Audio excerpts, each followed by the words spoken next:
திமுக தொடர்ச்சியாக சொல்லிட்டு இருந்தது என்னன்னா, எங்கள் கூட்டணி இன்டாக்ட் கூட்டணி, ஸ்ட்ராங்கான கூட்டணி அப்படிலாம் சொல்லிட்டு இருந்தாங்களே. இப்போ எதிர்க்கட்சி தலைவர் சொன்ன மாதிரி ஒரு மெகா கூட்டணியை கூட்டணி கணக்கில் ஒரு மெகா கூட்டணியை அமைச்சிட்டாரு.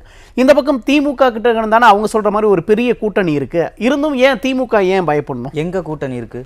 இல்ல அவங்க அப்படிதான் சொல்லி பிரதமர் வந்து கூட்டணி அறிவிக்கிறாரு, எடப்பாடியார் முதலமைச்சர் அறிவிக்கிறாங்க. இங்க எந்த இந்தியா கூட்டணி எங்க கூட்டணி போட்டாங்க? பீகாருக்கு போனா ஒரு கூட்டணி, உத்தரப்பிரதேசத்துக்கு போனா ஒரு கூட்டணி, மத்திய பிரதேசத்துக்கு போனா ஒரு கூட்டணி. நீங்க என்ன இந்தியா கூட்டணி? இவர் போய் தேர்தல் பிரச்சாரம் பண்ணிட்டு வந்தாரு, அங்க ஒரு கட்சியே காலி ஆயிடுச்சு பீகார்ல. ஓகே, கட்சியே காலி. மோடி அதையும் சொல்றாரு, அங்க வந்து குடும்ப ஆட்சியை ஒழிச்சிட்டோம், அடுத்து தமிழ்நாடு தான் அந்த குடும்ப ஆட்சியை ஒழிக்க போறோன்றாரு. அதுதான் பயமே உங்களுக்கு. இவர் எங்கெல்லாம் காலடி எடுத்து வைப்பாரோ ஸ்டாலின், அங்கெல்லாம் வந்து ஆட்சிகள் கவிழ்க்கப்படும். இவருக்கு சாதகமா இருக்க கட்சிகள் கூட ஆட்சிகள் கவுக்கப்படும். இவரோட ஆட்சி இப்ப கவுக்க போறாங்க. இவரே முடிவு பண்ணிட்டாரு. ஏன்னா கூட்டணி வந்து பலமாவே இல்லை, ரொம்ப அங்கே பிரச்சனைகள் இருக்கு.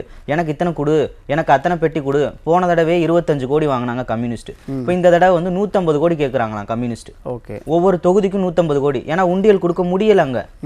நாங்கள் எத்தனை நாள் தான் உண்டியல் கொடுக்க முடியும், நீங்களாம் சம்பாதிச்சிட்டீங்கல்ல அப்படின்னு கேட்பாங்கல்ல. 150 கோடி கேட்குறாங்க. இங்கே விடுதலை சிறுத்தைகள் கேட்குது. அங்கே அந்த தமிழக வாழ்வுரிமை கட்சி வரவே இல்லை.